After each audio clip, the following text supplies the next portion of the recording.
1980च्या दशकातली गोष्ट आहे। जपानमध्ये काही आयलँड होत्या। त्या आयलँडवर सापांची संख्या हळूहळू वाढायला लागली। ती नंतर एवढी वाढली की तिथे जे शेती करणारे लोक आहेत त्यांना त्याचा त्रास व्हायला लागला, कारण साप चावण्याच्या घटना वारंवार घडायच्या। ते शेती करताना जर लक्ष नसायचं सापाचा दंश व्हायचा आणि तेवढं अँटी व्हेनम पण त्यावेळेला उपलब्ध नव्हतं, कारण ते शहरामध्ये असायचं। अशा सगळ्या गोष्टींमुळे त्रास व्हायला लागला। तत्कालीन जे जपान सरकार होतं त्यांनी एक निर्णय घेतला की आपण भारतातनं मुंगूस आणून या आयलँडवर सोडायचे, जेणेकरून सापांची संख्या कमी होईल। आणि त्यांनी मुंगूस आणले, 20-24 मला वाटतं मुंगूस आणले आणि ते त्या आयलँडवर ठेवले। या संदर्भात जे मी सांगतो त्याची डॉक्युमेंटरी युट्यूबवर पण आहे। तिथे मुंगूस जेव्हा तिथे आले आणि जेव्हा एक 10 वर्ष 20 वर्षानंतर त्यांच्या असं लक्षात आलं की सापांची संख्या जेवढी पाहिजे होती तेवढी कमी झालीच नाही, उलट मुंगुसांची संख्या अधिक झाली। कारण सापांना मारण्याच्या ऐवजी त्यांना त्या आयलँडवर जे सोप्या पद्धतीने खाणं मिळायचं, समजा ससे असतील, उंदीर असतील, काय असतील, ते खाणं ते जास्ती खायचे।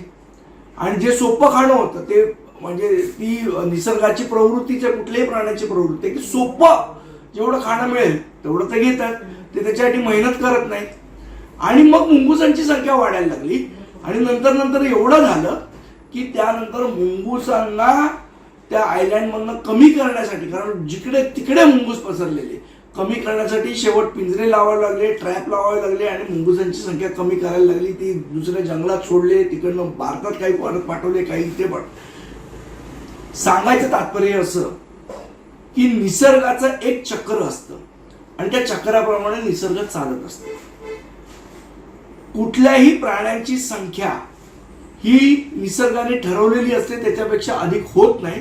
ह्याला कारण निसर्गाचं चक्र आहे। म्हणजे काय तर हरणांची संख्या कमी करण्यासाठी वाघ असतात,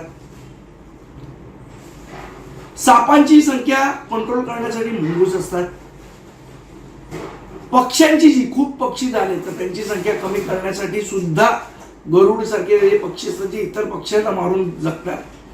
म्हणजे प्राण्यांमध्ये एकमेकांना मारून जगण्याची किंवा त्यांची संख्या कंट्रोल करण्याची व्यवस्था ही निसर्गाने बनवलेली आहे।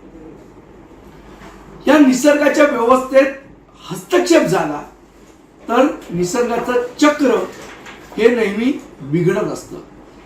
मला असं वाटतं तीच परिस्थिती आज कबुतरांची आहे। बघा असं असतं, निसर्ग जेव्हा एक पक्षी किंवा अनेक पक्षी, वेगवेगळ्या पद्धतीचे पक्षी असतात, यांची संख्या कशी राहिली पाहिजे हे निसर्ग ठरवत असतं।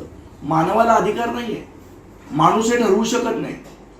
आणि एखाद्या प्राण्याला जर त्याचं खाणं हे इझिली अवेलेबल झालं, सोप्या पद्धतीने मिळायला लागलं, तर त्याची प्रजनन संख्या वाढत जाते आणि तो निसर्गाचा जो बॅलन्स आहे तो बिघडवतो। सेम गोष्ट कबुतरांच्या बाबतीत झाली आहे। मी आज 1982 सालापासून हा कबूतरखाना बघतोय, पण त्यावेळेला दाणे घालणारे कमी होते, अगदी ठराविक लोक होते आणि कबूतरही ठराविक होते। पण जसजसं दाणे वाढायला लागले, तिथे खायला घालणारी लोक वाढायला लागली, तसतशी कबुतरांची पण संख्या वाढायला लागली। आणि त्याचा परिणाम असा झाला की कबुतरांची संख्या वाढल्यामुळे इतर जे पक्षी आहेत, म्हणजे चिमण्या असतील, आज तुम्ही बघाल तर चिमण्या तुम्हाला दिसत नाहीये। का दिसत नाहीत? कारण त्यांना कबूतर मारले जातात। आणि एक तर्क असाही दिला जातो की महावीर जैन असतील, भगवान गौतम बुद्ध असतील, यांनी सांगितलं की भूत दया दाखवा पक्षी प्राण्यांवर। याचा अर्थ असा नाहीये की तुम्ही त्यांना वाढवा, याचा अर्थ असा आहे की त्यांना तुम्ही मारू नका, त्याला तुम्ही पाळू नका, त्याला तुम्ही पिंजऱ्यात बंद करू नका। याचा अर्थ त्यांना दाणे घाला आणि निसर्गाचं चक्र संपवा किंवा निसर्गाचं चक्र बिघडवा असा त्याचा अर्थ होत नाही। मुळात कबुतरांमधला जो रिसर्च झालेला आहे त्याच्यातनं हे स्पष्ट झालेलं आहे की त्यांची जी पिसं उडतात, त्यांची जी विष्ठा असते ही अतिशय ऍसिडिक असते आणि त्याच्यामुळे अनेक ठिकाणी अनेक गोष्टी घडतायत। अनेक मेडिकल त्याचे पुरावे आलेले आहेत। लोकांना हार्ट फायब्रोसिस सारखे आजार होतात त्याच्यामुळे, त्यांच्या त्या विष्ठेमुळे अतिशय घाण होते सगळीकडे, दुर्गंध। आज जर कबूतरखाना तुम्ही उभे राहिलं तर त्या दुर्गंधापुढे तुम्ही उभेही राहू शकत नाही, अशा पद्धतीची। पण निव्वळ मला असं वाटतं हे चक्र, मी माझ्या जैन बांधवांना पण विनंती करेन की अशा प्रकारे निसर्गाच्या चक्रामध्ये तुम्ही पडू नका. निसर्गाला निसर्गासारखंच जगू द्या. आज आपण बघतो की समुद्रात भराव टाकला तर कशा पद्धतीचे रिॲक्शन समुद्र देतो, कशा पद्धतीने त्यामुळे पूर आले किंवा काय झालं, हे निसर्गामध्ये तुम्ही जे इंटरफिअरन्स करताय त्याच्यामुळे या सगळ्या गोष्टी करतायत. त्यामुळे कबुतरांमध्ये पण शेवट कबूतर जेव्हा ते पक्षी आहेत ते त्यांचं जेवण सोडतील ना, तुम्ही त्यांना जेवायला खाली घालून त्यांची संख्या वाढवून तुम्ही वेगळ्या पशु आणि पक्ष्यांना त्याचा त्रास देताय, हे आपण लक्षात ठेवलं पाहिजे.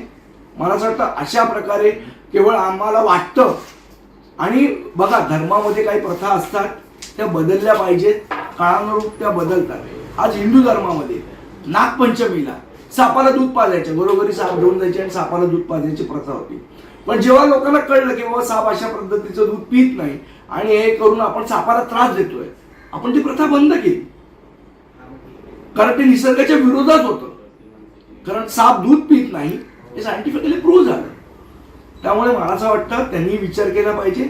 अशा प्रकारे कुठलंही जेव्हा न्यायालयाने आदेश दिलेला आहे तेव्हा कायद्याचं आपण पालन केलं पाहिजे. न्यायालयाने काहीतरी समजून उमजूनच आदेश दिला असेल. मला असं वाटतं अशा प्रकारे सांस्कृतिक दहशतवाद किंवा आमचा धर्म म्हणतो तेच खरं, अशा पद्धतीचं कोणीही वागू नये, हे चुकीचं आहे.